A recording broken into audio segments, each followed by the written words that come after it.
May I have your attention, please? May I have your attention, please? Thank you for coming to the ESS Cup 2025. Before starting this contest, we would like to give you some notices. In this hall, smoking is prohibited. Please turn off your cell phone and others that make any noise. The opening ceremony will begin at 13:30. 13:30. Please be seated and wait for a while. 本日は高崎経済大学 ESS 杯にお越しいただき誠にありがとうございます。ご来場の皆様に申し上げます。スピーチ中の入退場および席の移動はご遠慮願います。また、携帯電話、時計のアラームなどはあらかじめお切りくださいますようご協力をお願い申し上げます。また、本会場内でのご喫煙はご遠慮ください。オープニングセレモニーは13時30分より開始いたします。今しばらくご着席のままお待ちください。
May I have your attention, please?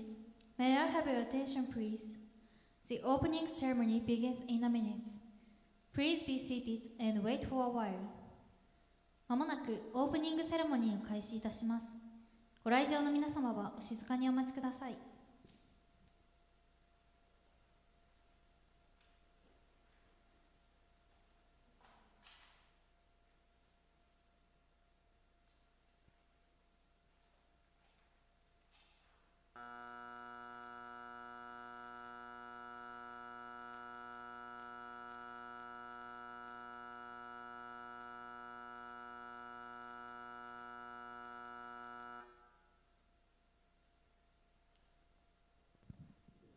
Everyone, may I have your attention, please? Welcome to the ESS Cup 2025. Firstly, I'd like to introduce today's speakers. Excuse me, when I call your name, please go up the stairs.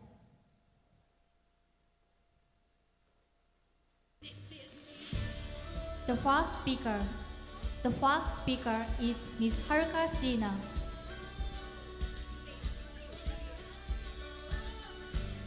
The second speaker is Mr. Masataka Harizuka. The third speaker is Ms. Hana Yoshida. The fourth speaker is Ms. Saki Takua. The fifth speaker is Ms. Bana Furuta. The sixth speaker is Mr. Yoshiki Kudo. The seventh speaker is Ms. Shino Shimazaki. The last speaker is Mr. Eita Kozue.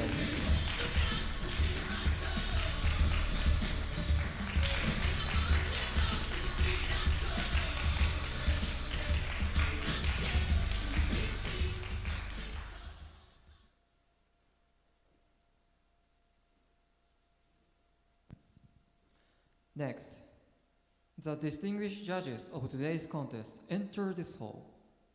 Please stand up and welcome the judges with your warm applause.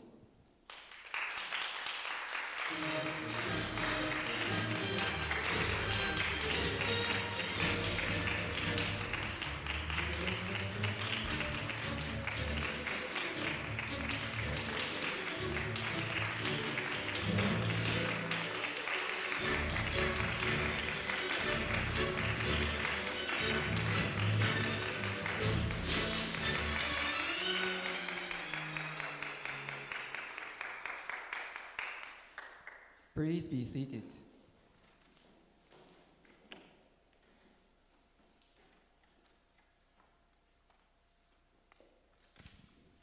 Next, I'd like to introduce today's judges.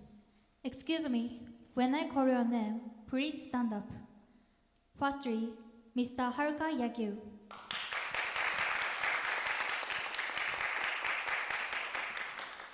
Mr. Yagyu got his master's degree in engineering from Kobe University in 2022. In 2018, he participated in major English oratorical contests including the Nijima Trophy, Jewel Cup, Amano Trophy, University of the Sacred Heart President's Cup, Hosei University President's Cup, and more. After leaving ESS, he joined the International Academic Conference and gave an English presentation at the 18th International Conference about advances in mobile computing. Currently, he works at NTT Docomo Inc., where he is primarily engaged in the development and operation of 5G core networks. He is also promoting automated operation systems using generative AI.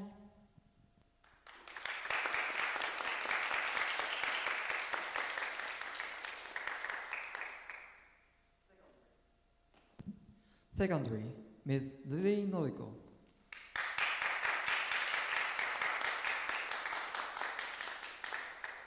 Ms. Lily Noriko is a professional simultaneous and conference interpreter and a part-time lecturer at Waseda University and Yamagata University.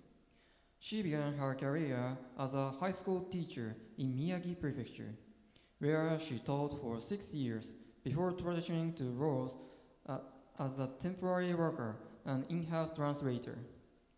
Drawing on these experiences, she later established her own company, Lily's Transport Corporation.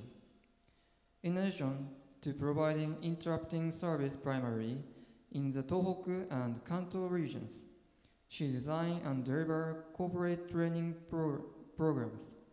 Her workshop focused on practical strategy for developing advanced English communication skills, inspired by her own path to becoming an interpreter without long-term study abroad. In 2017, she delivered a TED Talk at Tohoku University titled Global Mind, Local Heart. Her professional expertise include technological-related fields such as IT, computer science, AI, cybersecurity, and blockchain, as well as Jaja interpretation in court settings.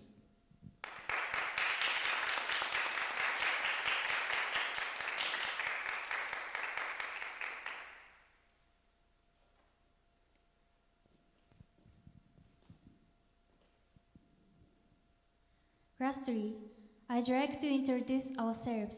I'm Koko Achida. And I'm Yuki Hoshino.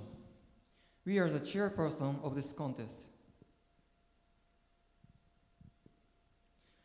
And today's timekeeper are Miyu Tomobe and Yutaro Honda.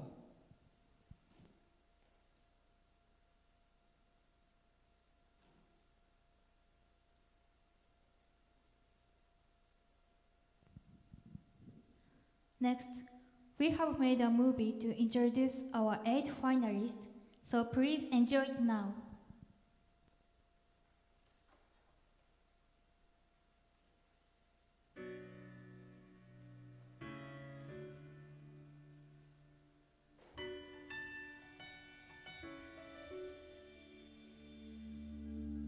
I'm stranger to the dark.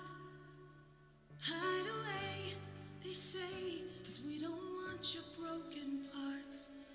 I've learned to be ashamed of all my scars. Run away, they say, no one will love you as you are. But I won't let them break me down to dust. I know that there's a place for us, for we are glorious. This is me. This is me.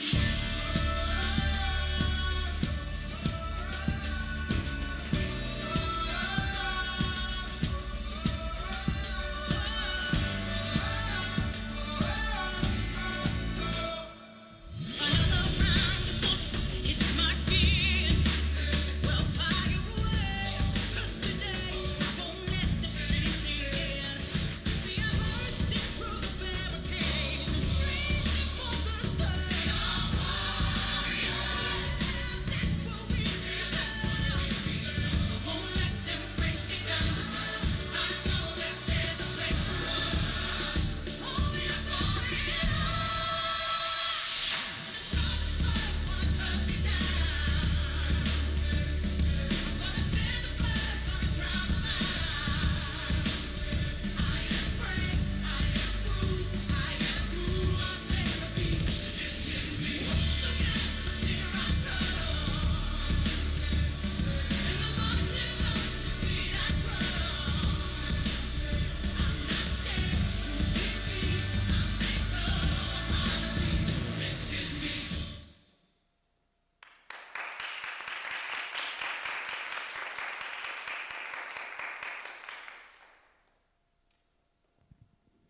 Now, we would like to start the ESS Cup 2025.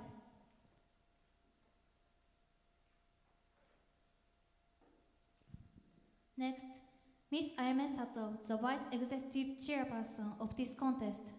She will deliver an opening address. Miss Sato, please.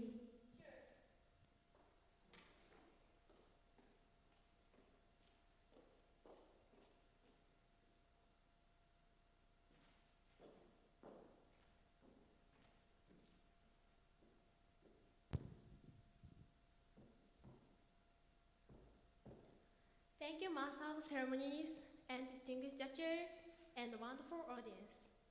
Good afternoon, everyone. Thank you. Firstly, I'd like to express my deep gratitude for all of you here, distinguished judges, great speakers, and wonderful audience. Thank you for coming to the ESS Cup 2025. I'm honored to give this opening address respecting for the speech section of Takasaki City University of Economics, ESS. So, what is today's concept? It's frames. Each person has a frame inside made of dreams, values, and passion. Just like real frame, they are all different. Today, 8 speakers will show us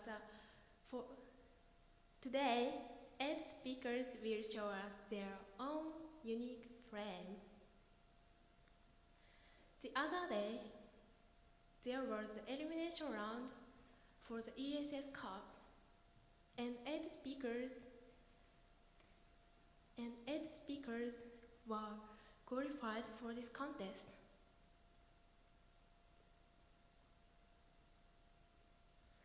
So I'm sure they will show us their enough frame. Lastly, let me show you my appreciation again. Thank you very much for coming today.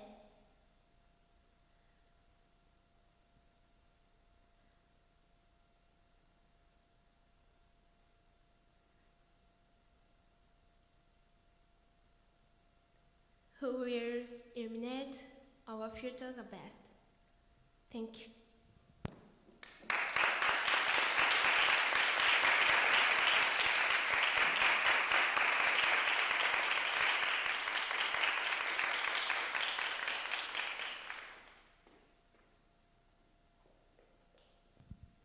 Thank you, Ms. Sato.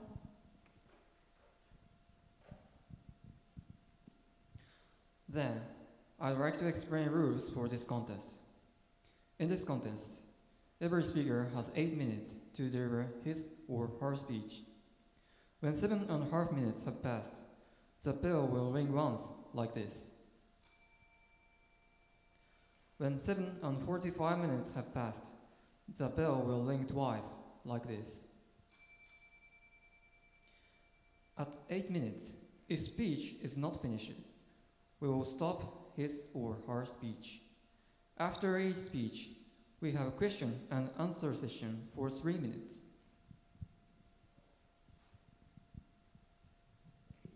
And last, in closing ceremony, we would like to give special prize for winners to pleasure. Then, we finish the opening ceremony. I hope all of you do your best. Good luck.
Then, we will start the first session.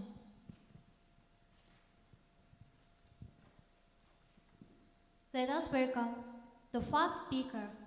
The first speaker is Ms. Haruka Shina. She will deliver her speech under the title of Efforts That Reward You. Efforts That Reward You. Ms. Shina, would you come up to the stage?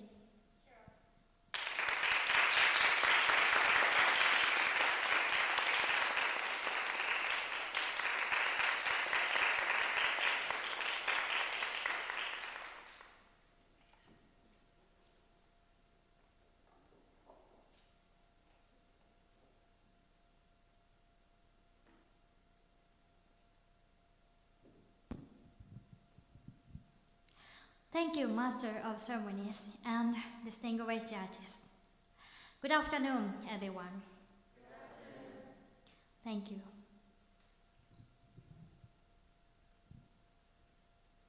While job hunting, I joined a career experience program at the company. The theme was career support for job seekers, and I discussed what advice would be helpful for them. I interviewed the job seekers and told them, this company is perfect for you. Then, the employee asked me, did you clarify what they really want? I was speechless. Later, the employee shared an example. Suppose the job seeker says, I want to use a sales experience. But if you listen carefully, you may find they want to use an experience in helping people, not chasing sales numbers. So, the best role for them might be not sales, but customer support. This told me that you shouldn't judge only the information right in front of you. I realized I have been focusing too much immediate means and not understanding the true purpose. Today, I would like to offer you some hint on how to return your true purpose and choose more meaningful means for achieving it. Have you ever found yourself in a situation where the means become the end? For example, you may start dieting to lose weight and gain confidence, but end up to the end losing your health. In fact, when I was searching jobs, I was in that situation. I chose a company belonging to keyword, large corporate and sustainability, but not deeply considering what kind of future become for me. The goal is unclear. We tend to choose a lowering means, and our effort will wasted. According to the self-determination theory by psychology, people are motivated where the goal is decided.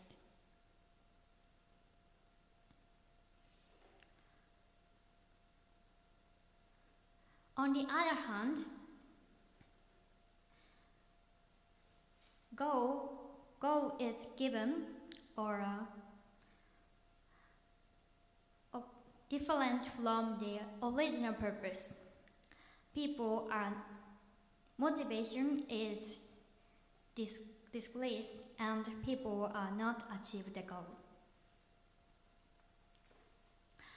Here, I would like to introduce a thinking way of 5 whys. This is a problem-solving method original by Total's workplace. I use this method by choosing my jobs. Here is an example. First, why do you want to work that company? Because it is famous. 2. Why do you want to work for the famous company? Because it seems like do good work. 3. Why do you want to do your good work? Because I feel like fulfillment by helping people. 4. Why do you want to feel fulfillment? Because when I was helping people, my determination is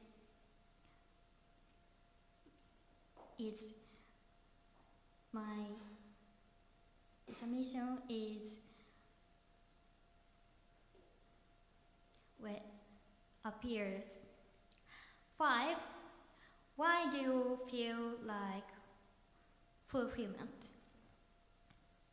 Because I want to become more satisfied by my life. Now, I want to ask you a question. Is your effort connected to your own goals? Before taking new action, please listen yourself. Why do you want to achieve this? Why is it important to me? By repeating this question, you will find your true purpose. Effort is wonderful, but Where to direct your effort is up to you alone. To ensure your effort rewarded, please use 5 whys to be clarify your true purpose. Thank you.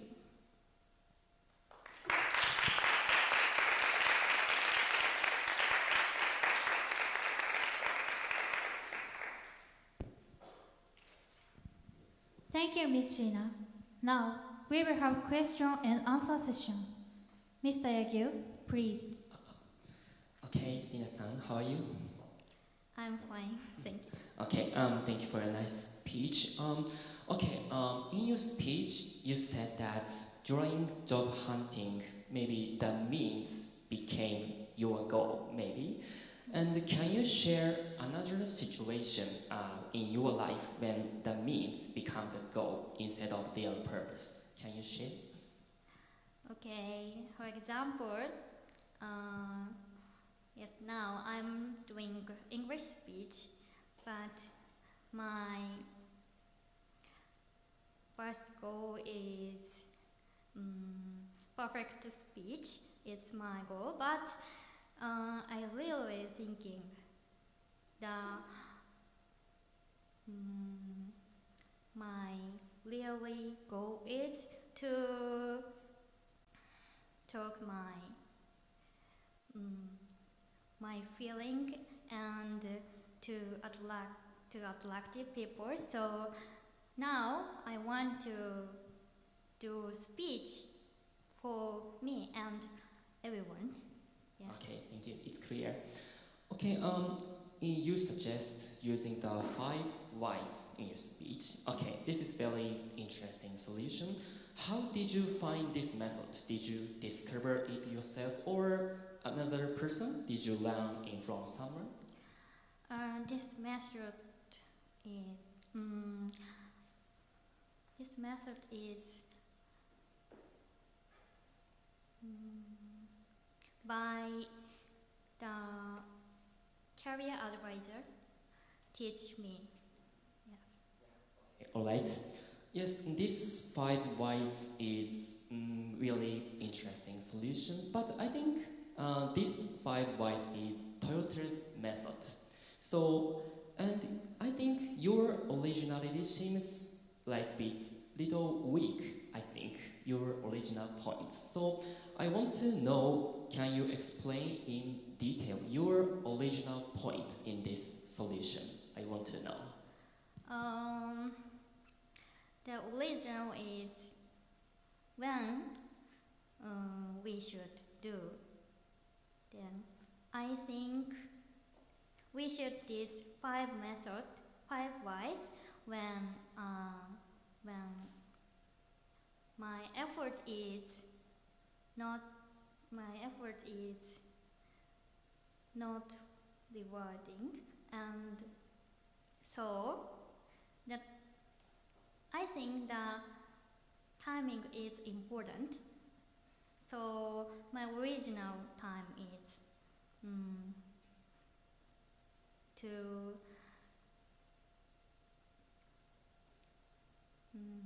I didn't understand why I can do this. Then it's time to use 5 whys. All right. Time has come. Okay, thank you so much. Thank you.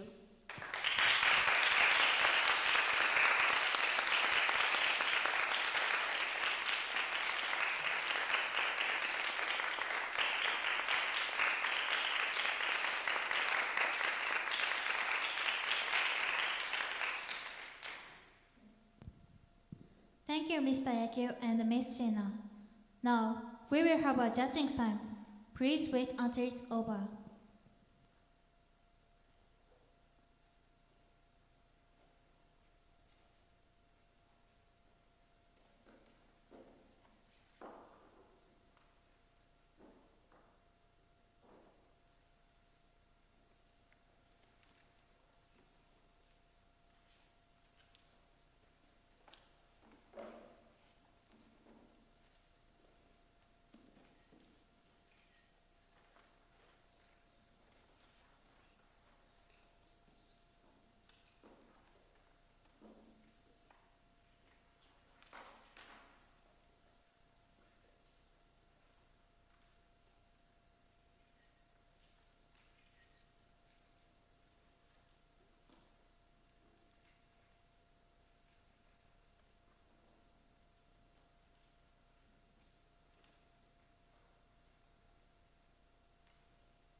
Let us welcome the second speaker. The second speaker is Mr. Masataka Harizuka. He will deliver his speech under the title of Getting Interesting. Getting Interesting. Mr. Harizuka, would you come up to the stage?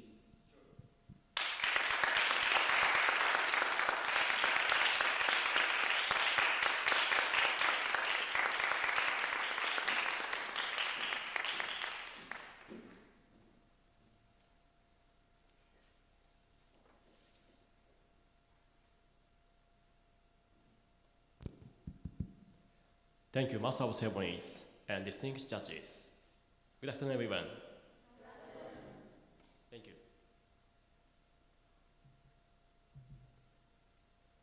Ha! My life is getting interesting.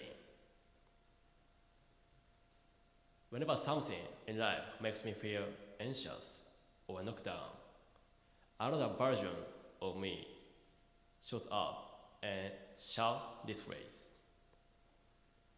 I imagine myself with a cookie smile, like a main character in a story.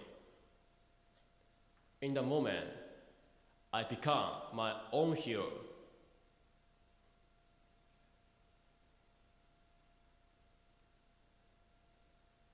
I believe that everyone experiences the time when life feels heavy or emotions sink. In this speech, I want to encourage you to face adversity with a positive outlook and learn to enjoy the challenge. Let's get ready to turn headwinds into tailwinds together.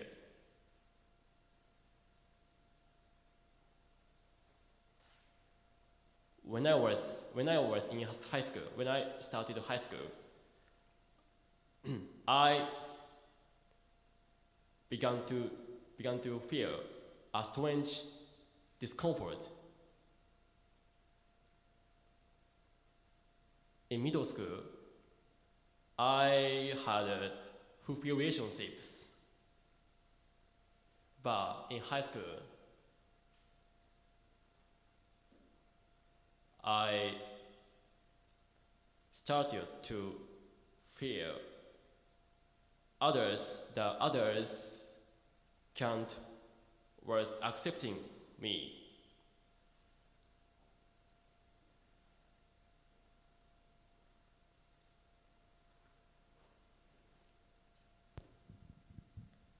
Accepting me for who I was. Accepting me for who I was.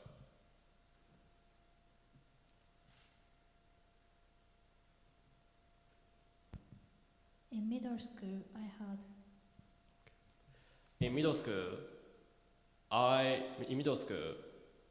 I had fulfilling relationships where I felt accepting to how I acted, but in high school, I couldn't connect with my peers in the same way, and I began to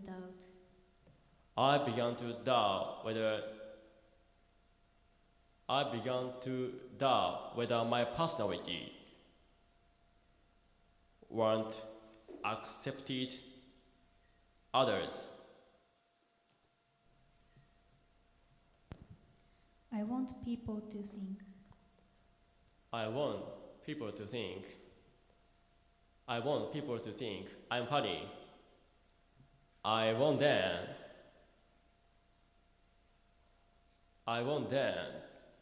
to understand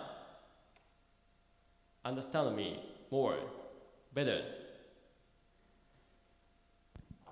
That pressure made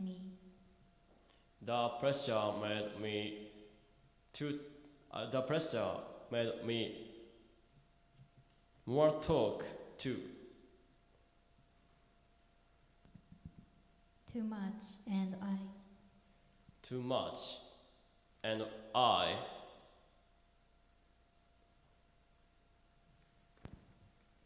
often found myself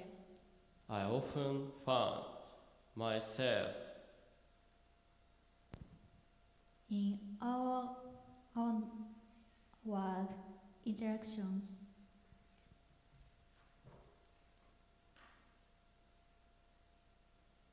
In the end,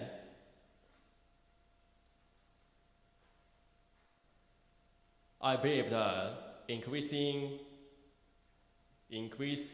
your self-esteem, you can approach the daily life with more joy. When I was in high school,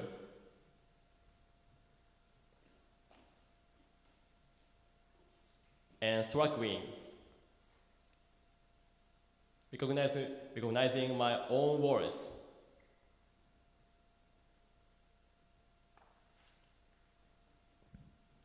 Helped me get through adversity. I believe that helped me adversity.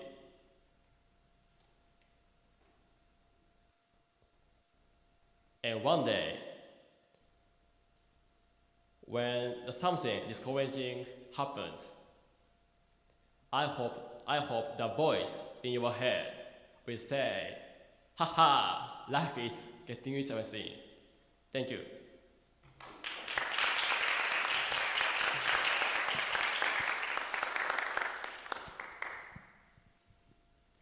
Thank you, Mr. Harizuka.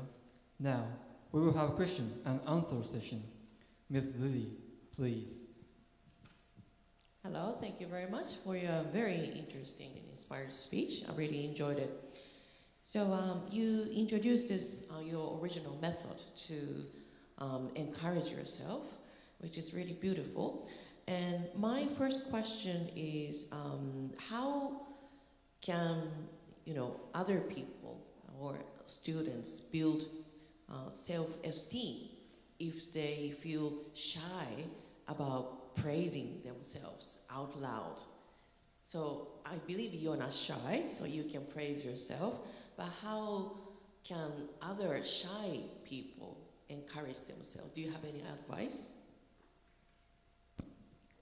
Yes, this speech's solution is praise yourself in the morning. So I think this solution can do the shy people. So I think everyone just have a self-esteem. So I think the solution can be effective for the shy people. That's all. Thank you very much. I'd like to ask you one more question. And after started this habit to encourage yourself, did your friends or family notice the change in you? Or did someone tell you that you changed actually, or something like that? Do you have any such experience? Yes, that means I have experienced this encourages times. So. So did anyone notice that you changed after you started this habit? Yes, I think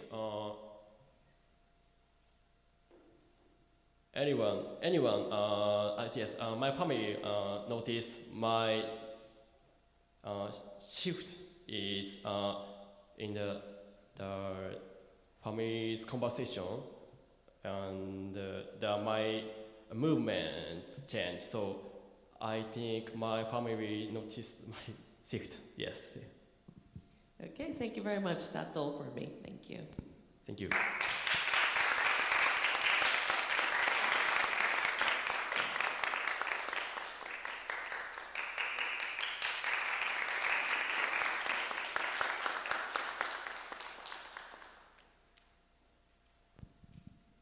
Thank you, Ms. Liddy and Mr. Harizga. Now, we will have a judging time. Please wait until it's over.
Let us welcome the third speaker. The third speaker is Ms. Hana Yoshida. She will deliver her speech under the title of I'm Still Okay Until I'm Not. I'm Still Okay Until I'm Not. Ms. Yoshida, would you come up to the stage?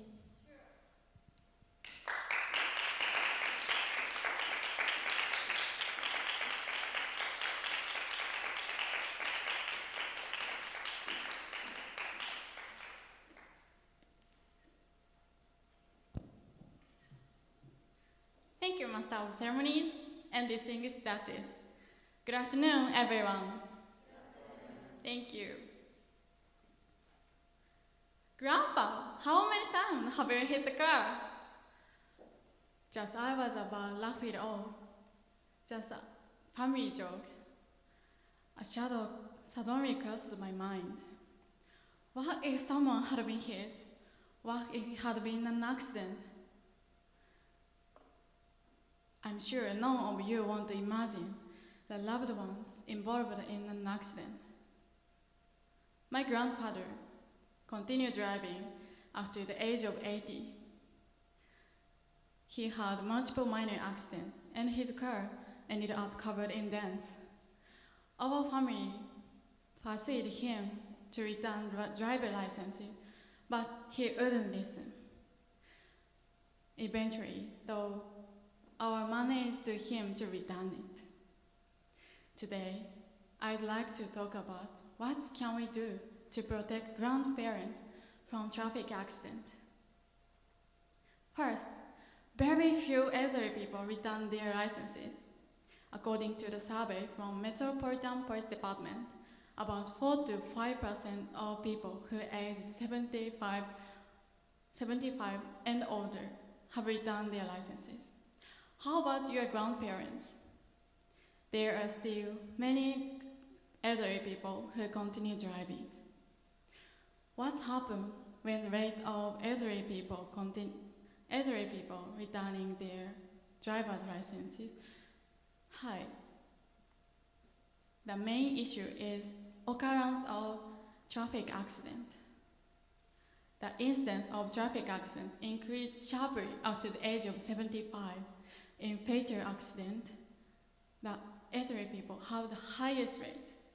It is higher than young driver who just obtained their driver's license.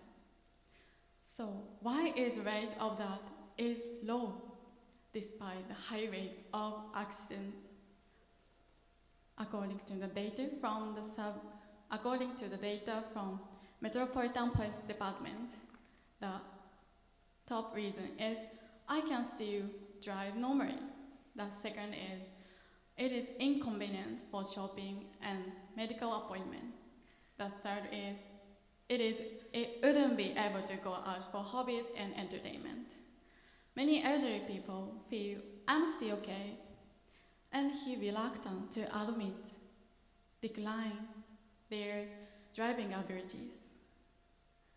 As indicated, second and third reason, transportation infrastructure are also major factor.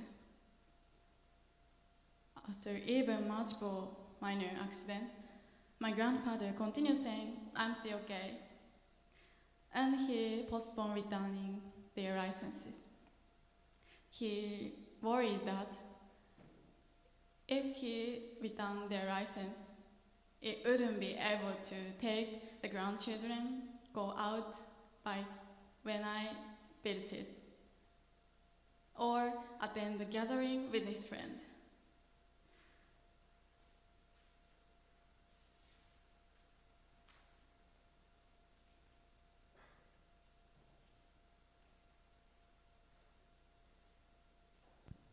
He had owned a car for a long time for his life that can't imagine the life without it. There are many elderly people who the same way. However, we don't want to lose grandparents. Such a reason where are grandchildren coming.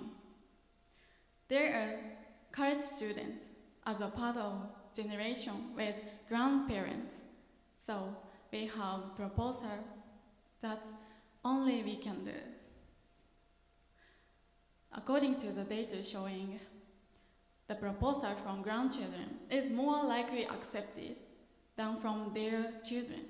The proposal from children may be accepted as a guidance or management, which can lead to hesitate. However, the proposal from grandchildren can accept it as a kindness or consideration, which might making them more likely accepted. This is reportedly due to the psychological distance created by the time spent together. Additionally, the emotional nudge is also important. Nudge is extra trigger that influence behavior through gentle intention to desire, prevent traffic accident, and help grandparents live safely and peacefully. The combining the emotional nudges and the proposal from us as a grandchildren can the double effect. However, simply encouraging returning their license not be enough. Many elderly people consider return their licenses. For example, 70% of municipalities in Ibaraki Prefecture are already implemented new system regarding to the transportation. However, the current situation that awareness of that such initiative remains low. As a grandchildren, we belong digital native generation. Compared to our parent generation, we use smartphone and online tool as a part of everyday life. The proposal, and by researching and clearly explaining these resources, we can help elderly people more confident and supported by taking the first step, returning their licenses. In this way, there are things that we can do. So, the kindness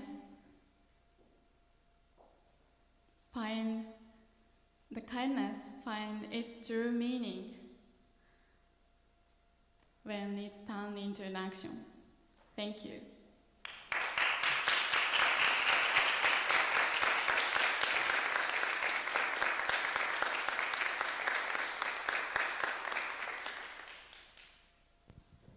Thank you, Ms. Yoshida. Now, we will have question and answer session. Mr. Yagyu, please. Okay, hello Yoshida-san, how are you? I'm good. Alright, thank you for a nice speech. Okay, my first question is, yes, why was your grandfather avoiding and hesitating to return his driver license? Why? My grandfather says if he returned the licenses, it wouldn't be able to take grandchildren like me.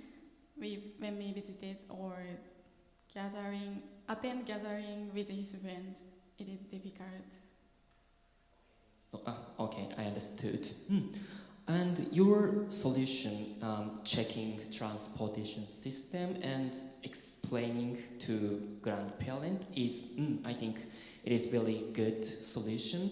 But I think if we check transportation system and explain to our grandparent, maybe elderly people over 18 or 17 may not understand. Maybe it is difficult to them to understand the system and your explanation. So my second question is, in this situation, how can we do to explain it more simply? How can we do? First, convey the dangers of driving yourself. So, and the system may be difficult. So,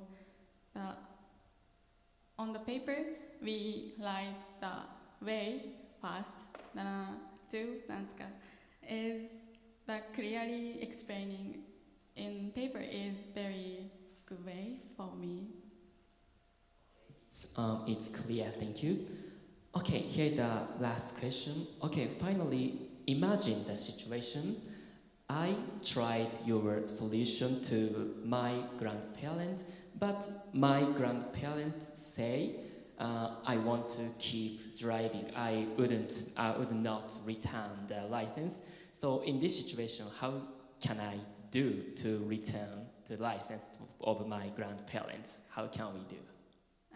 I know your feelings because I couldn't persuade him to return licenses, but we continue to convey our feelings. We don't want to pass away because of the accident of your driver. So we continue to drive, and the way to the other way instead of the car is the very effective for us. Okay, yeah, time has come. Thank you so much. Thank you.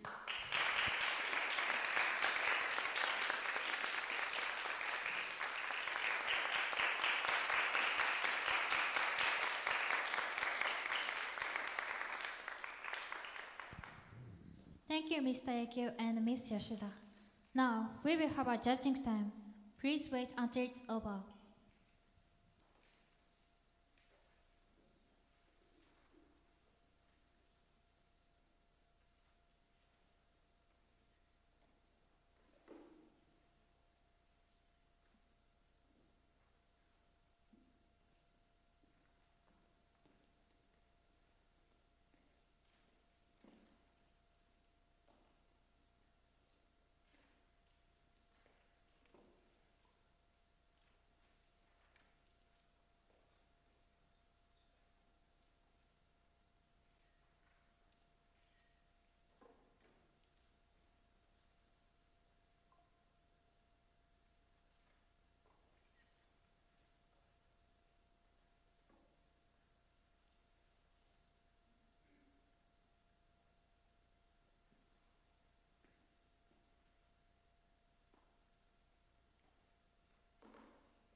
Let us welcome the fourth speaker, The fourth speaker is Ms. Saki Takuwa. She will deliver her speech under the title of Choosing for You, Not for Them. Choosing for You, Not for Them. Ms. Takuwa, would you come up to the stage?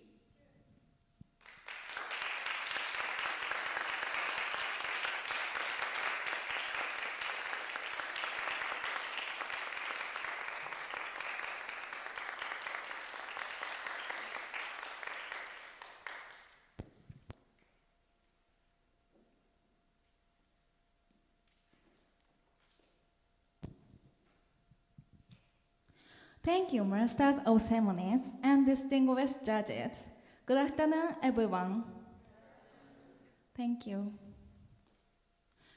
When I was in high school, I cared too much about what others thought of me. I cared more about what my parents, teachers, and friends thought of my choices than what I really wanted to do. Even when I was choosing my university, I thought, will people think this school is good? I wanted them to think I was great, and I believed that being praised meant I had the right choice. When I looked at my test result, I didn't only look at the score. I imagined how others might react. Would they be glad, or would they be disappointed? I paid more attention to their feelings than to my own. Because of that, my feelings went up and down depending on their reactions. I was only chasing recognitions. Today, I want to talk about how to choose by your own feelings, not by others. I hope this speech will help people who feel lost or worried to choose by your own feelings. So why do we often care more about what others think than about our own feelings? About our own feelings. I was sure because it feels not more like others and like them. A 2020 study called Social Conformity and Response Bias Revisited shows that people who know others' answers before giving them were about 7 times more likely to choose the safe answers. Because 7 times more likely to choose the safe answers. Because of that, 7 times more likely to choose the safe answers.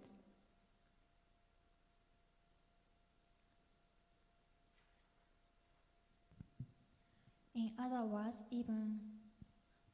words, even without any forcing, we often choose our feelings. We often choose our feelings without any forcing.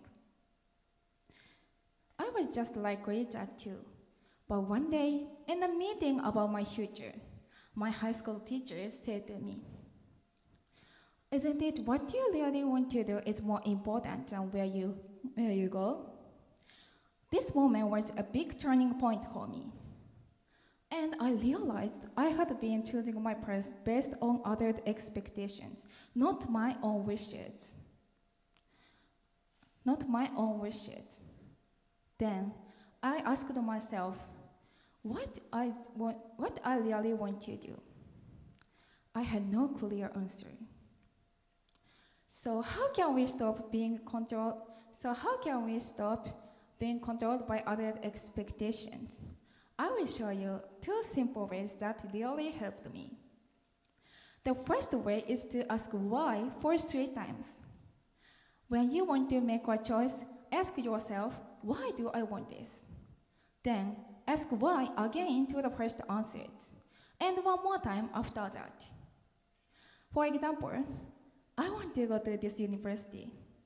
Why? Because it's so famous. Why is it important? Because people will respect me. Why do I want to respect? Because I don't feel confident in myself. By asking again and again, you can find the real reasons behind your choices. By asking again and again, you can find the real reasons behind your choices. The second way is a rewarding exercise. When you think, I want this because it's a famous or because it's a stable, stop and ask, isn't it what I really want? And try to say the reasons again in your own words using your true feelings. For example, how will I feel if I choose this? Or what kind of person do I want to become on the press? When we change our words, our feelings also change. And when we focus on our own wishes, not others' expectations, our feelings also become more confident. These two steps were very simple, but they really helped me a lot. And I feel happy with the university I chose because it matches what I really want to do.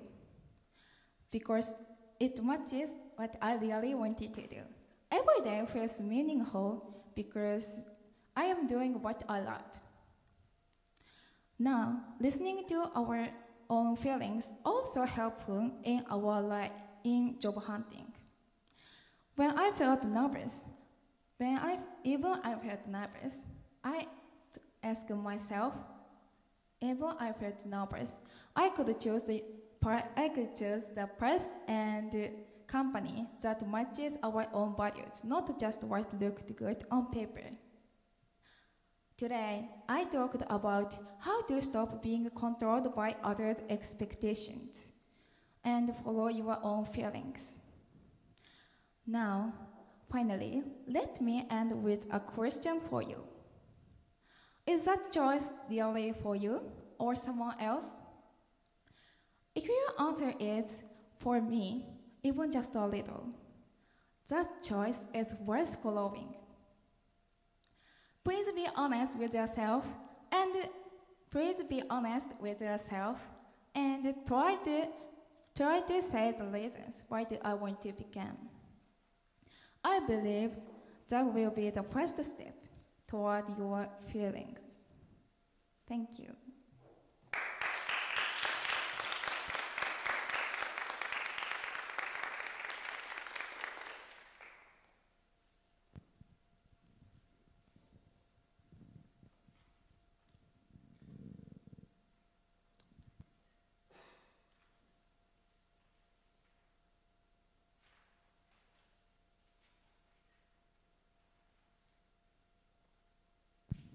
Thank you, Ms. Takwa.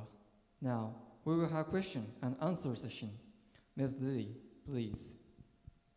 Hello, Ms. Takua. Hello. Thank you very much for your powerful and thought-provoking speech. I really enjoyed it. So my first question is, what was the hardest choice or most difficult choice you made so far? Yes, well, my most difficult choice is where did I go to University of Tokyo or Takasaki State University of Economics? I see. Thank you very much. Okay, so the next question is, did your parents or family support your decision after you chose by yourself? Yes, my parents and friends support me. I see. Okay. And one more question is, so you introduced the 3 whys in your speech, and how do you use that 3 whys method in your daily life now? Yes, and I use this when at night my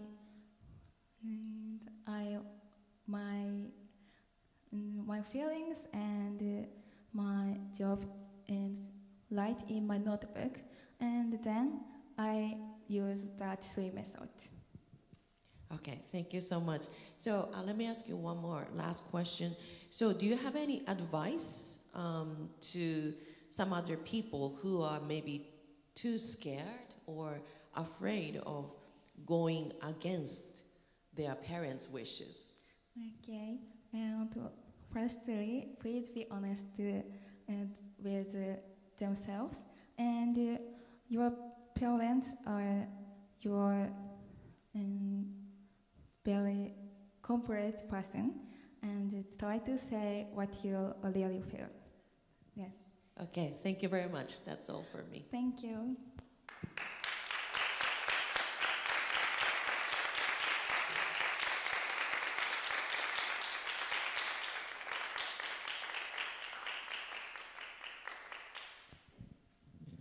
Thank you, Ms. Lily and Ms. Takwa. Now, we will have a judging time. Please wait until it's over.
Now, the first session is over. We will take an intermission until 15. So, I hope you will come back here by 14:55. 14:55. Now, the distinguished judges will go back to the judges' room. Please stand up and give them warm applause.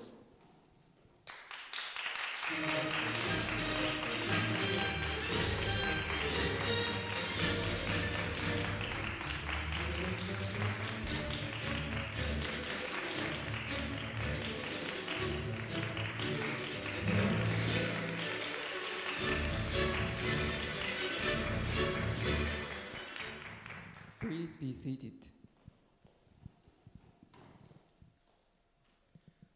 ここからは日本語で失礼いたします。セカンドセッションを15時から開始いたしますので、14時55分までにこちらの会場にお戻りください。お食事の際はこの会場と当館ロビー内にてお願いいたします。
Thank you for coming to the ESS Cup 2025. In this hall, smoking is prohibited. Please turn off your cell phone and others that make any noise. The second session will begin at 15. Please be seated and wait for a while. 本日は高崎経済大学 ESS 杯にお越しいただき誠にありがとうございます。ご来場の皆様に申し上げます。スピーチ中の入退場および席の移動はご遠慮願います。また、携帯電話、時計のアラームなどはあらかじめお切りくださいますようご協力お願い申し上げます。また、本会場内でのご喫煙はご遠慮ください。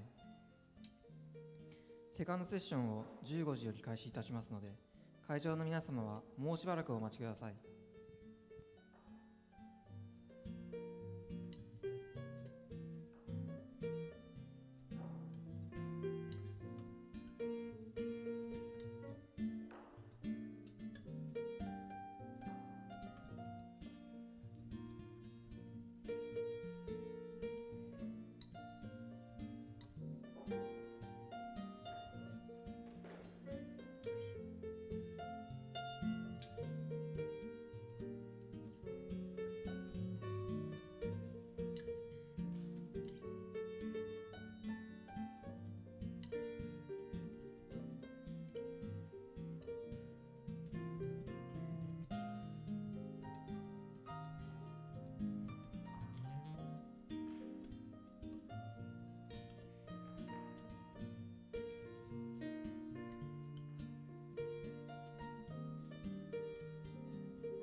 May I have your attention, please?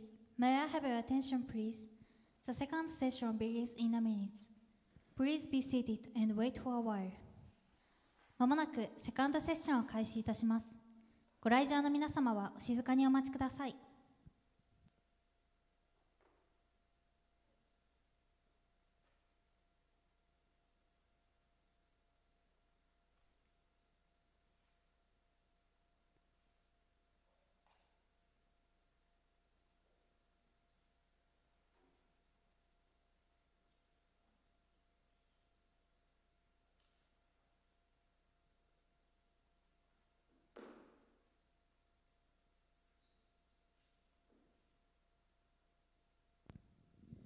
Everyone, may I have your attention, please?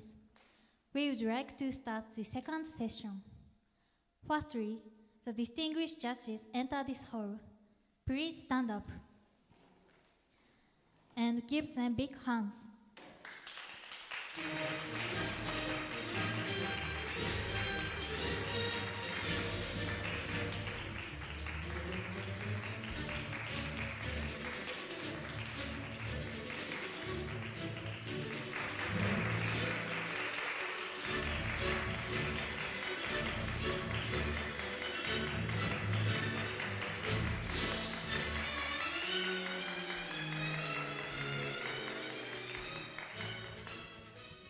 Please be seated.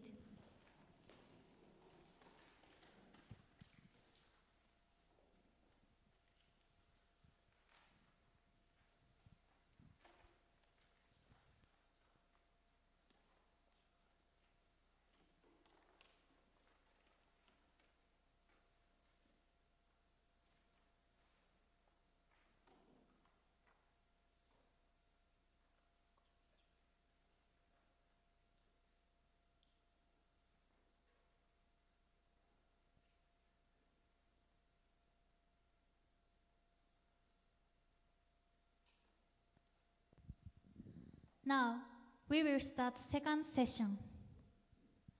Let us welcome the fifth speaker. The fifth speaker is Ms. Mana Furuta. She will deliver her speech under the title of The Story of Crosses. The Story of Crosses. Ms. Furuta, would you come up to the stage?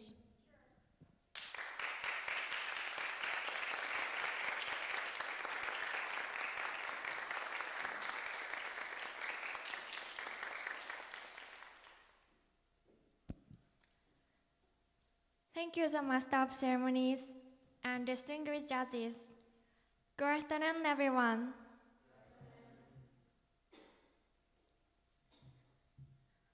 One person every 30 minutes.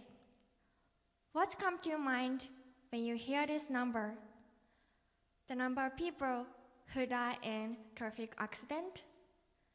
The number of people who say they are working at a cafe but are actually checking social media? Actually, this number represents the number of suicide. The cause of this is clothes you are wearing right now. Today, I will introduce the problem facing fashion industry and my proposed solution.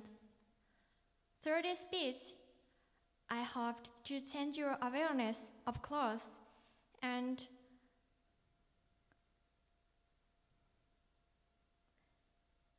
eliminate mass disposal and reduce the number of people suffering because of clothes. I was browsing fashion websites as usual, looking cute dresses and trendy sneakers. Everything was so appeared. I had added more than 10 items to my shopping cart. If I don't buy it now, it might sell out. The new season is coming soon. I kept clicking and filling my cart with such excuses. However, in a class, I learned the fashion industry is the second most polluting industry in the world.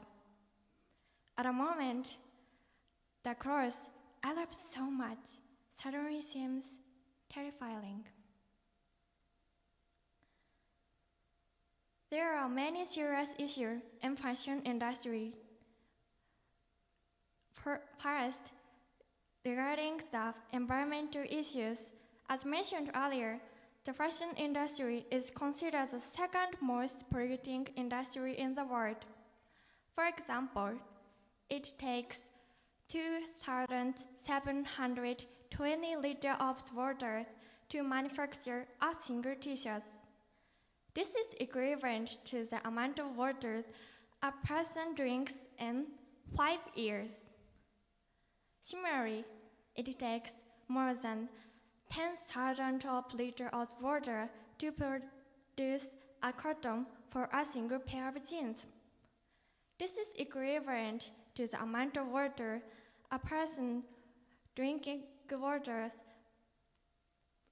a person needs for 20 years. There is also many issues in labor and human rights. Cotton production involves the use of amount of pesticides, which cause the tens of thousands of deaths and hospitalization in India each year. Furthermore, over 250,000 of agriculture workers have been driven to suicide due to debt, with one person taking their one life every 30 minutes. Why these problems occur? The cause is our consumption of behavior of buying a lot and throwing them a lot. The popularity of advertising, influences, fast fashion, and social media. There is a constant demand for a new clothes, and old ones are easily discarded. As a result, the problems occur. So, what should we do? I propose the clothing resume. A clothing resume is a record of where the clothes was made and who made it, and the thought and feelings behind its use. This information is attached to the clothes like a tag. Two keys is a story. One story is a background stories of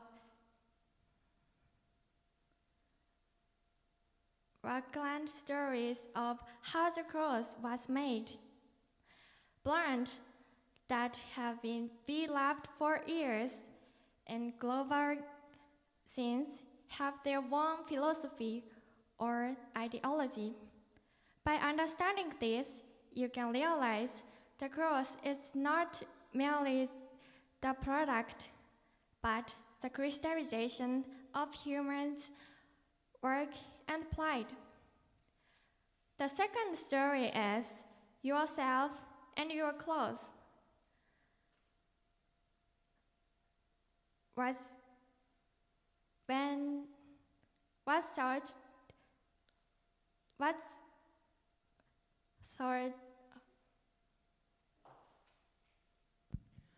What were your thoughts? Where were you thought when you chose the clothes, and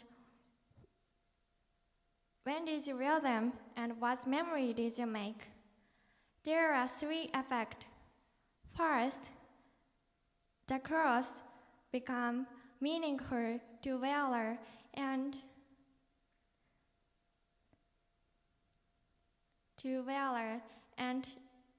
cannot easily discard it, which leads to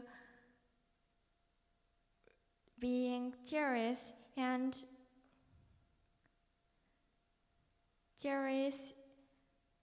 worn for years. The second,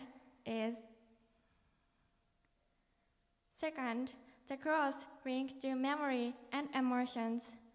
Third, the value of clothes increase. If the clothing resume has commonplace, the clothes has history and background value. The clothes may be hurting someone. By not turning blind your eyes to this fact,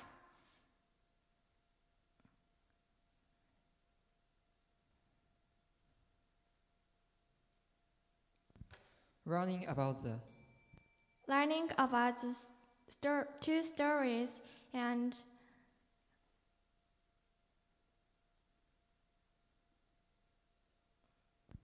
recording them, clothes.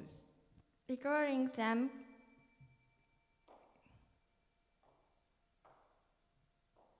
clothes should clothes can change consumer goods to asset. Unfortunately, time has come. Please stop your speech.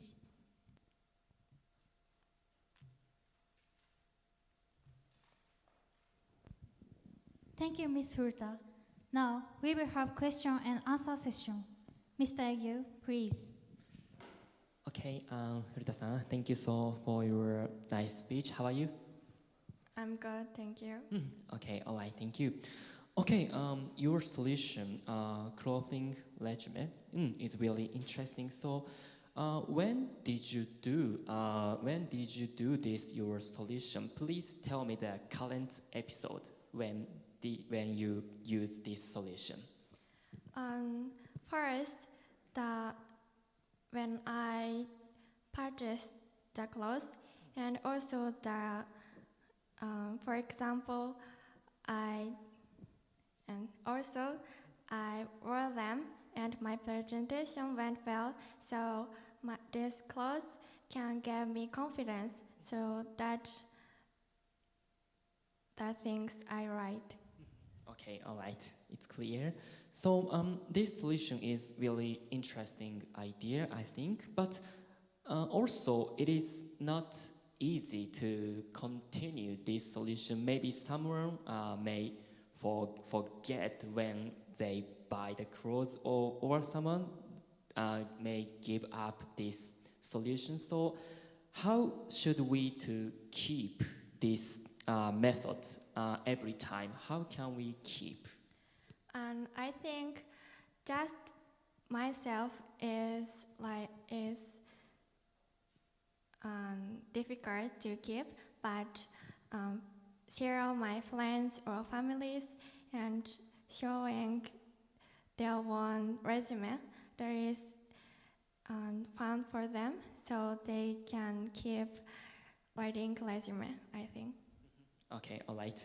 Okay, maybe here is the last question. So, yes, I think if more people use clothing regimen, they may take care of clothes and not waste the clothes. So how can we make more people use this idea? How can we spread your solution? How can we? And I think use Instagram or YouTube. They influencers show their one coaching resume, because influencers go a lot of places and they have also many memories for them. So audiences is interested with them. So many people also use the coaching resume. Okay, I see. Yeah, time has come. Thank you so much. Thank you.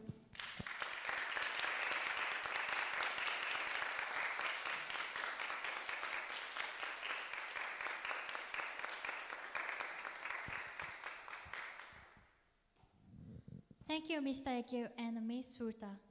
Now, we will have a judging time. Please wait until it's over.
Let us welcome the sixth speaker, The sixth speaker is Mr.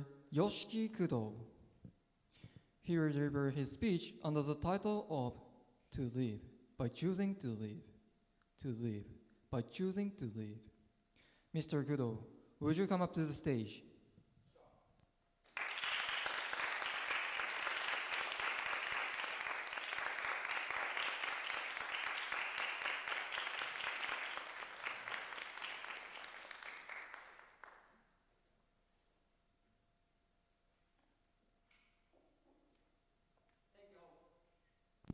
Thank you, Home Master of Ceremony and distinguished judges. Good afternoon, everyone. Thank you. Are you truly alive right now? Or are you, in this very moment, dying? The cells that make up our bodies are constantly dying and being replaced.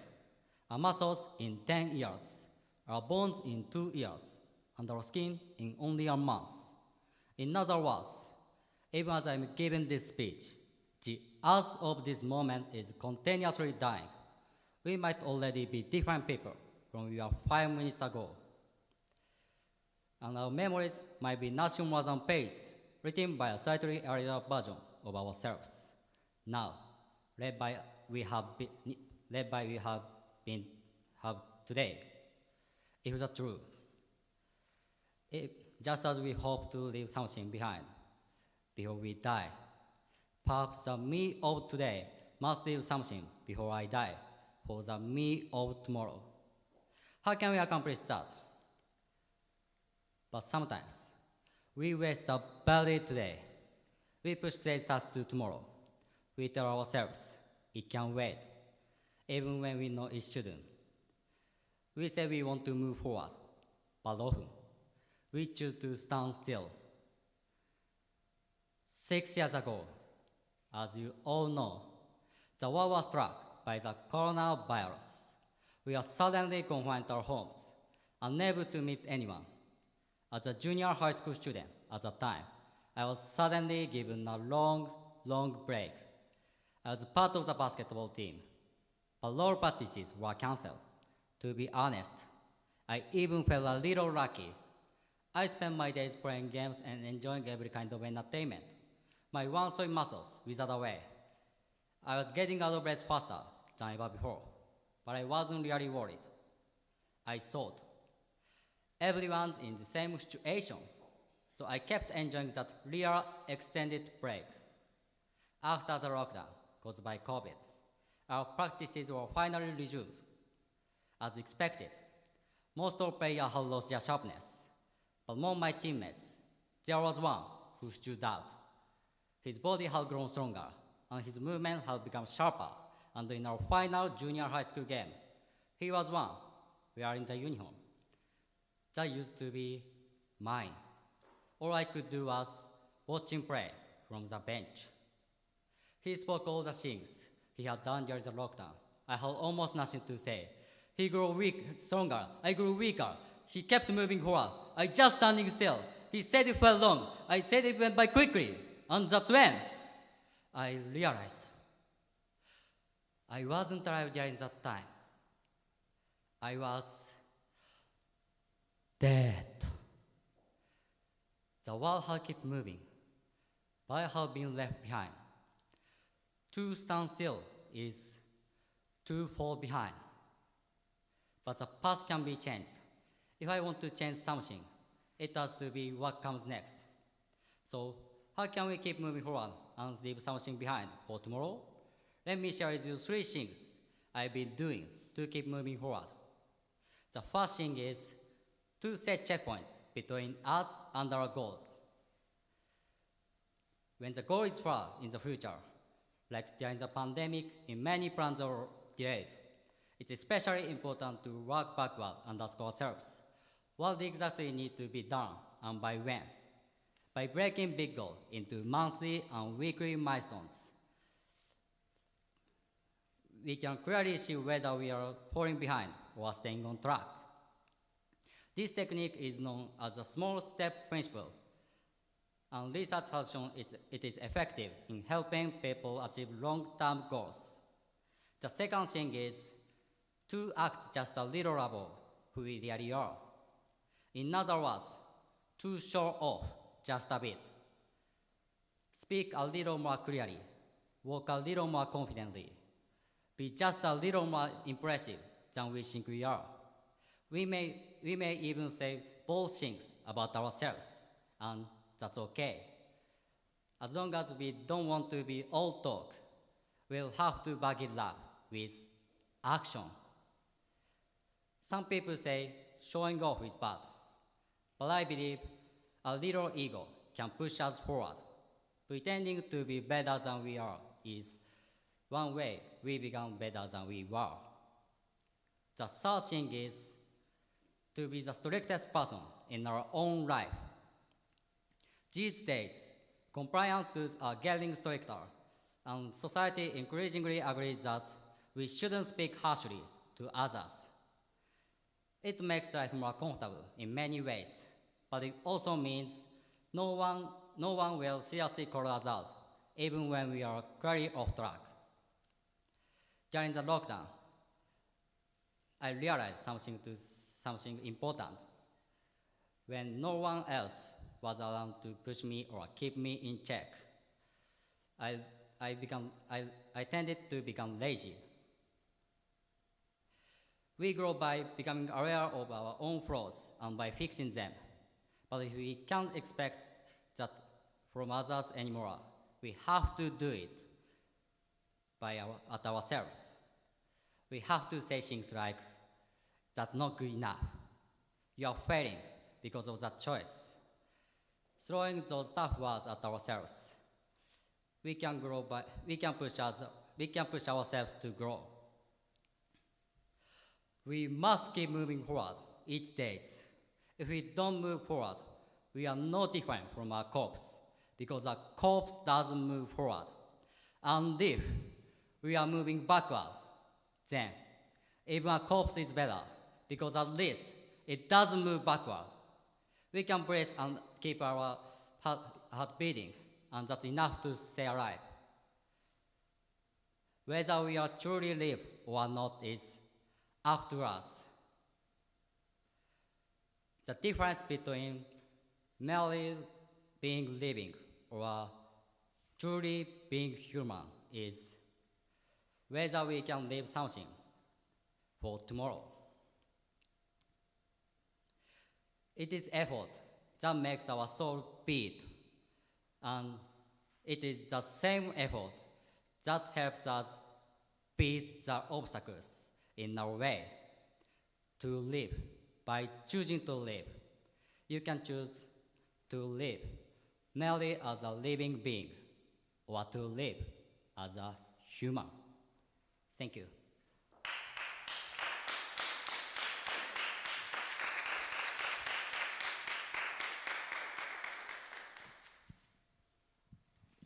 Thank you, Mr. Kudo.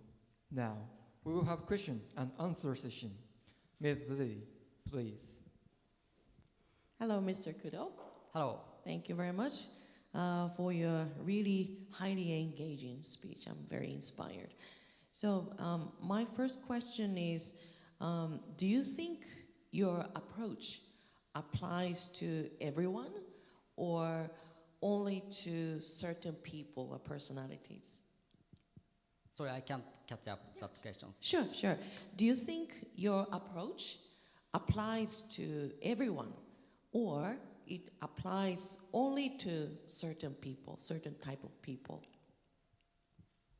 I recommend this method to solid people, especially to be strictest person in our own life. It might be harmful on someone. So I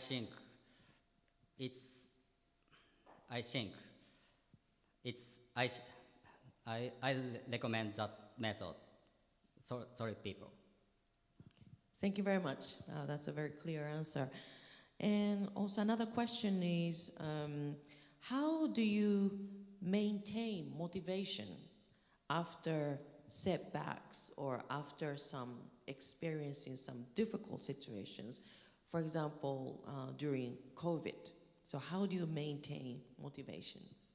I use that three methods. I always say me, that's not good enough. And I always make milestones in my calendar. I see. Thank you very much. So my last question is, you are talking about being the strictest person in your life. So how do you differentiate between being the strictest person in your life and being too self-critical? How do you differentiate and take balance? I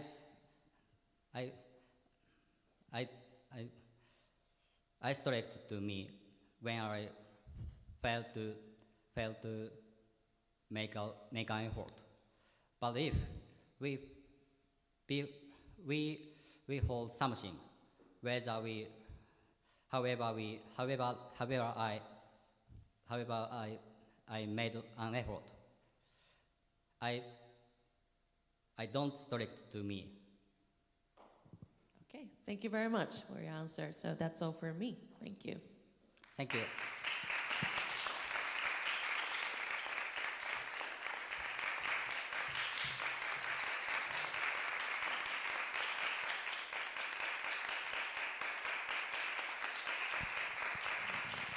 Thank you, Ms. Lily and Mr. Kudo. Now, we will have a judging time. Please wait until it's over.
Let us welcome the seventh speaker.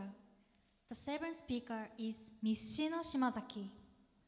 She will deliver her speech under the title of No Longer Human. No Longer Human. Miss Shimazaki, would you come up to the stage?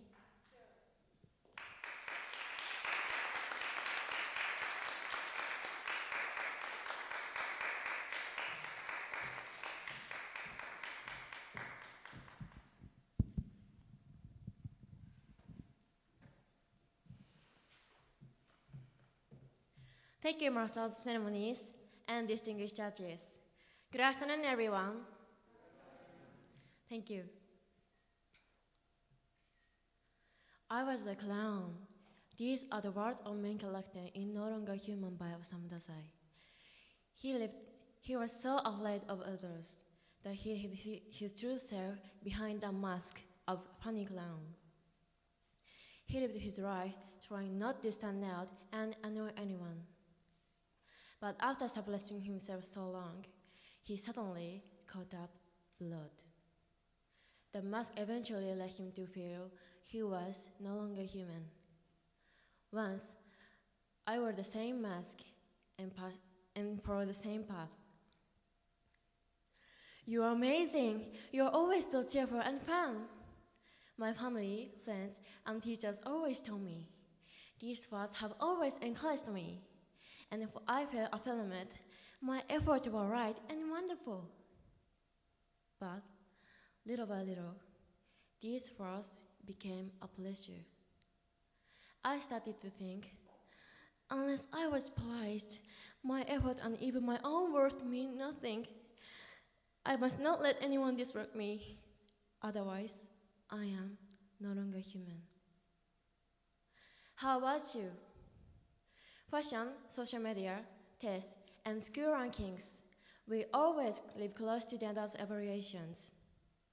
When you make choices, are you truly listening on your voice, or are you living your life on other people's axis? In Japan, more than 20,000 people die by suicide each year, and the top cause is depression. According to one study, other people's axis also applies to people with depression. Depressed people are easily hurt by other people's axis. I don't want you and someone you love became like me in the past, who was mentally cornered. I was no longer human. I used to live only to be liked by others. I ignored my true self just to be accepted. I told myself, this is a little me. But now, I found a balance between other people's axis and my own axis. I hope my speech helps you begin living for yourself, not just for others. So what does it mean to live on other people's axis? Other people's axis mean that the tendency to let one's thoughts and feelings be influenced by the others. In Japan, harmony with others is often seen as more important than speaking your mind. Leading the air is a good example. They are less likely to look inside themselves, and they lose the chance to touch with their true feelings. As a result, they lack self-confidence and became stressed. To break free from this culture, each of us must change. Once, I ignored my true feelings to spend the time I take part-time job or relaxing. Instead, I worked hard just to be praised by a senior I admired. I started getting hives from maybe stressed, but I didn't realize it. No, I maybe noticed it, but I was too scared to face it. I just wanted the people to like me. I was trapped in my roles as a clown. I only began to face the truth after quitting my club. That's when I started to look inside and learn how to take off the mask. How about you? Are you living your life as your real face, or are you wearing a mask? Now, let me share 2 steps that helps you take off the mask and live as yourself. Step 1, stop saying anything is fine. Whether choosing what to eat or deciding your roles in team project, don't just say anything is fine. Instead, speak about what you want to do, even a little bit.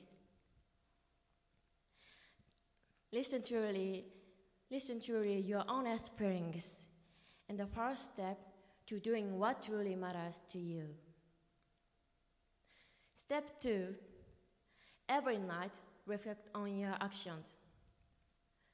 Compare yourself to how you were yesterday and evaluate your own actions. It's okay to feel good or bad. One study said, even if your self-evaluation is low, knowing and affecting yourself helps to build your confidence. But focus on actions, not abstract elements. For example, don't just say, today was a good day. Instead say, I was on time today, even though I usually late. So today was a good day. Even if it was a bad day, don't worry about how it affected others. Just reflect on your own actions, because your action made your own day. By doing this, I slowly touched with my true feelings. And finally, I was able to take off the mask. Now, no matter what others say, I can accept myself based on my own judgment, and I heal myself from the stress without ignoring. Lastly, the afterword in No Longer Human says, "The boy I knew was as good as an angel." This said by someone close to the main character. He was a lovely human. But what destroyed him was not others' evaluation, but his own supposition about living under the mask. I stopped saying anything is fine, and I created time to evaluate myself. Finally, I took off the mask completely. I can say, you are enough for myself. Please remember, no matter what anyone say, you are a wonderful person. Thank you.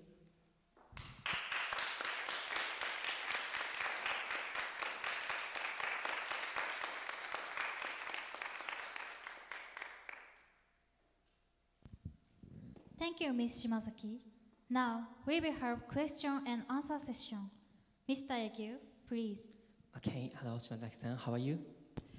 I'm very tired to speak. Okay, all right. Thank you for a nice speech.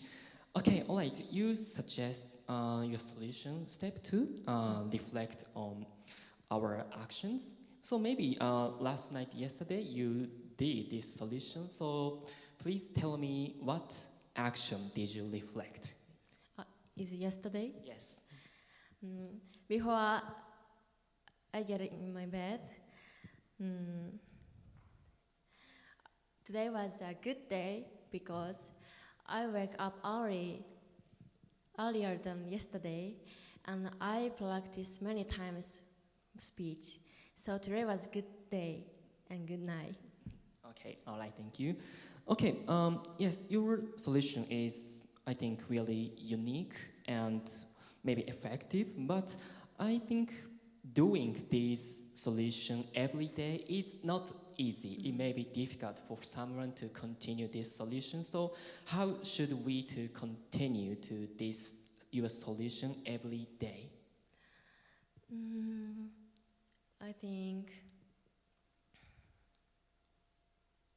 the time to evaluate yourself is free in a day. My solution can doing without any tools, just in my brain. So if you are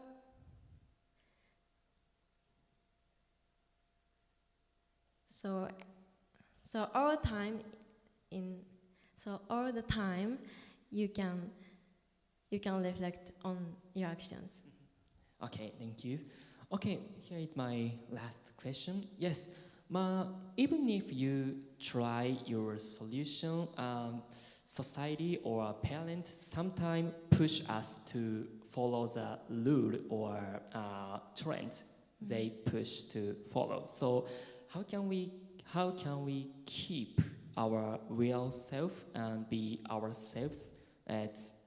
How can we keep our real self? Yeah. I think when I hear the evaluation of others, firstly, thank you. I say thank you, but I think my evaluation for myself is good. This is the solution for your questions. Okay, it's clear. Yeah, time has come. Thank you so much. Thank you.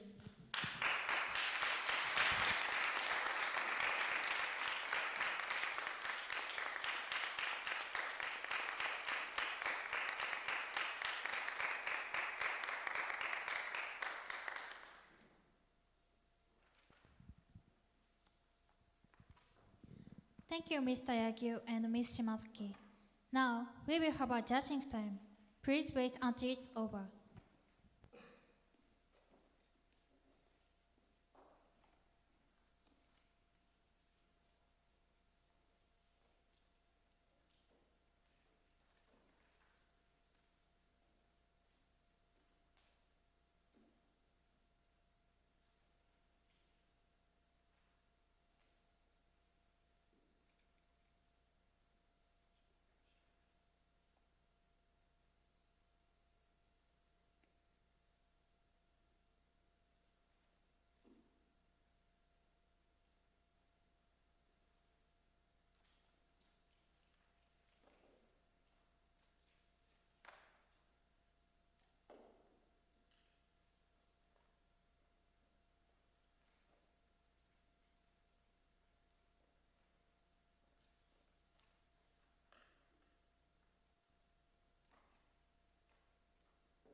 Let us welcome the last speaker. The last speaker is Mr. Eita Kogure. He will deliver his speech under the title of Ripples of Small Happiness. Ripples of Small Happiness. Mr. Kogure, would you come up to the stage?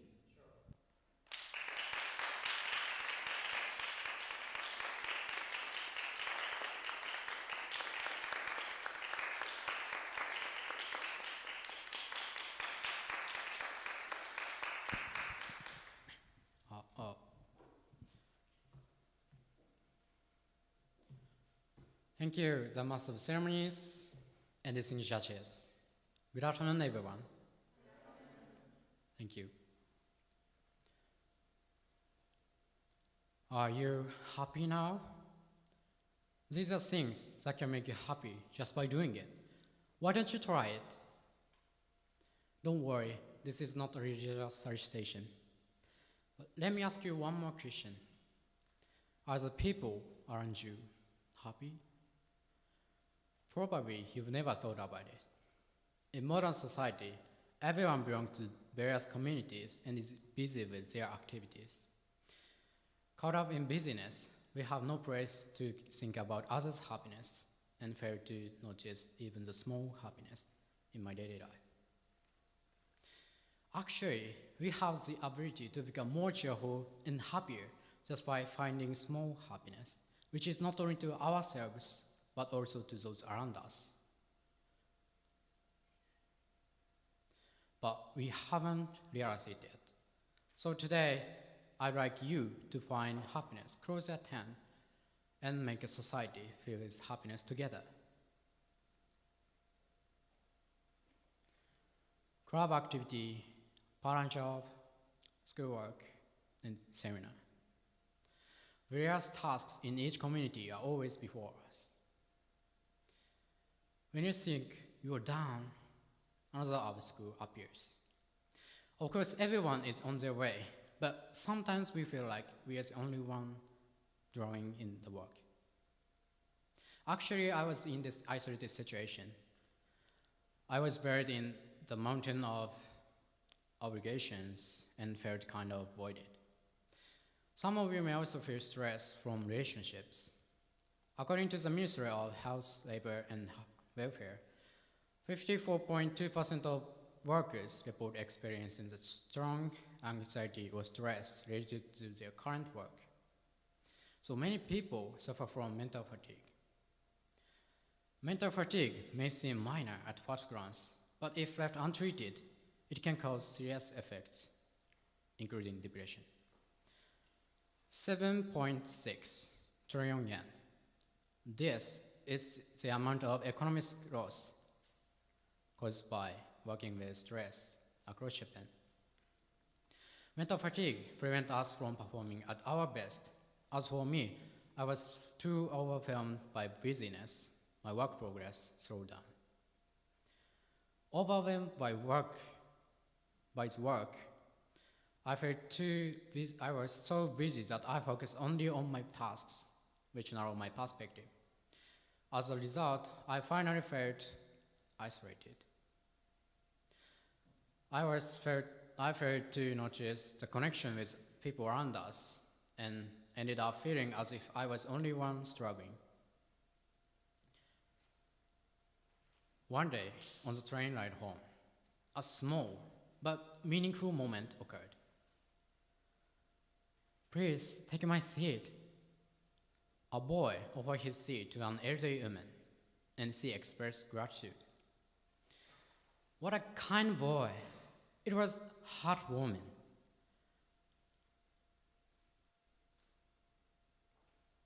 Moreover, tired people surround them had smiles on their faces. His kindness to this woman made surroundings warmer. Since then, I have gradually begun to notice small kindness around me. "Have a nice day," from shop clerks. "Hey, you dropped this," from a passerby. "Are you okay?" from my friend. I was so surprised at how much kindness was hidden all around me. And each act of kindness, I felt healed and warmed. And little by little, I regained my positive attitude despite my workload. What is this warmth? I define this warmth that comes from kindness as small happiness. It may be small, but it definitely cares for and heals me, making me happy. Then what can we do to avoid feeling isolated and spreading small happiness? That to make a connection with others. To do so, we can find and give the small happiness. Let me explain each step. First, find. Every night, please look back on your day and write down kindness you received or found. You will realize that you have already received a lot of kindness. According to psychologist Emmons, remembering kindness can suppress cortisol, a stress hormone, so you can recover from daily stress. Next, give. You already have a mental space to give a small happiness by the final step. So now you can give a small happiness. Let's start with something too close to home. You can imitate what you find or doing simple things, such as greeting a people with a smile or saying thank you. When you are kind to someone, your brain releases dopamine, serotonin, and oxytocin. These are known as the happiness hormone. Even if it is intentional, being kind not only makes those around you smile, but also has a positive effect on yourself. Moreover, the small happiness you give will spread to others like a ripples, just as in my experience. According to social psychology research, 90% of people who receive kindness turn out to be the side that takes action to be kind or help others. Your give can make society better. Such movements are now taking place and spreading around the world. In the United States, the social movement Kindness 365, which encourages doing kind deed, is helping reduce stress and improving relationships. Please try to give your small happiness in your daily life to make better community. After noticing these ripples of small happiness, I became more conscious of being kind to others than before. One day on the train, I noticed an elderly man standing. "Hey, please take my seat." I gave small happiness. He replies, "Thank you." Small happiness was spread. Even if you give small happiness in other ways, the ripples of small happiness was spread in the same ways. And recently, many people belong many communities and have mental fatigue, and no one can live alone.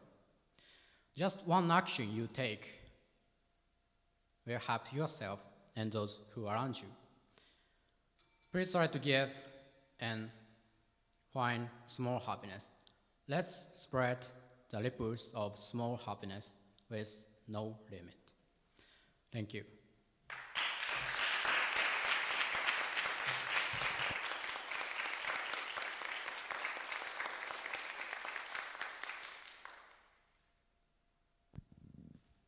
Thank you, Mr. Kogure. Now, we will have question and answer session. Ms. Lily, please. Hello, Mr. Kokore. Hello.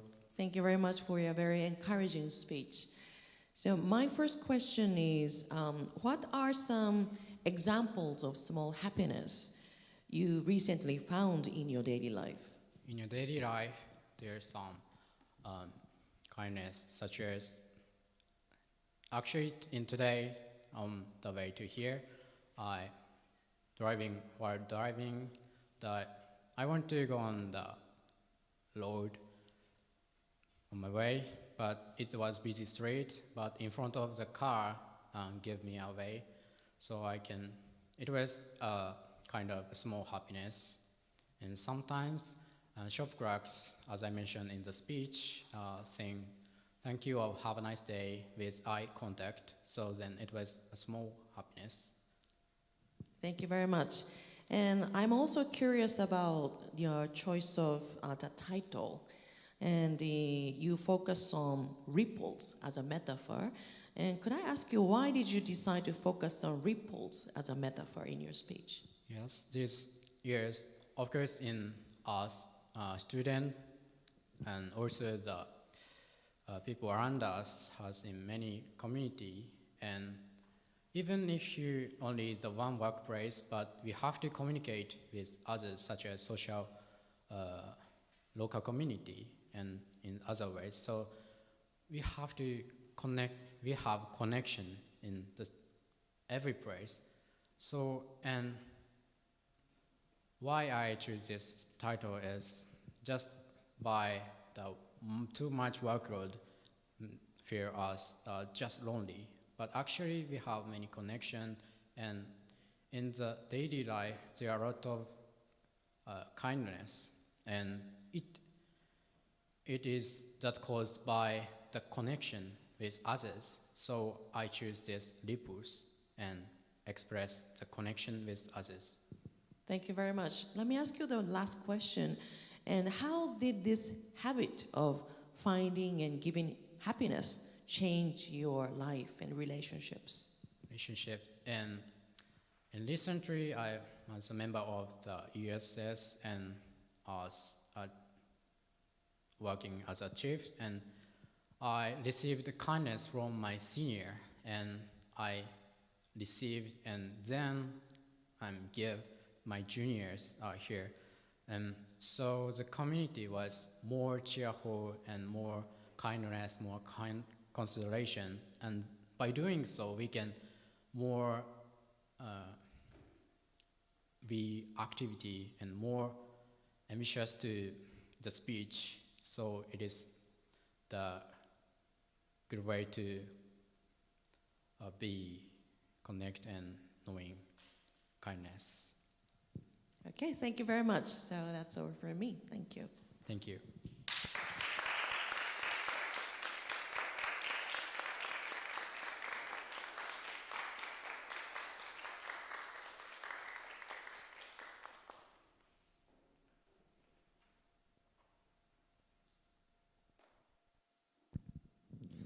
Thank you, Ms. Liddy and Mr. Kogure. Now, we will have a judging time. Please wait until it's over.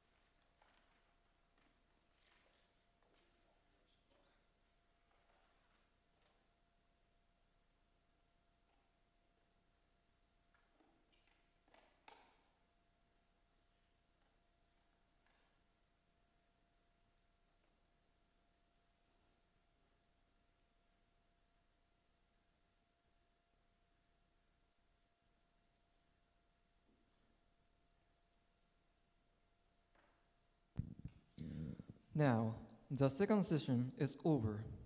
We will start the closing ceremony from 16:55. 16:55. So, I hope you will come back here by 16:50. 16:50. Judges will go back to the judges' room. Please stand up and give them big hands.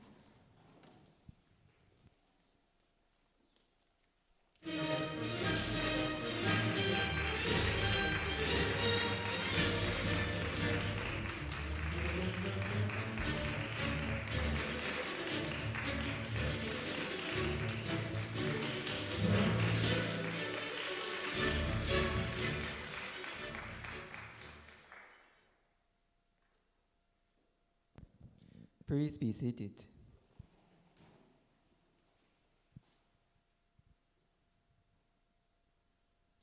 ここからは日本語で失礼いたします。16時55分からクロージングセレモニーを行いますので、16時50分までにこちらの会場にお戻りください。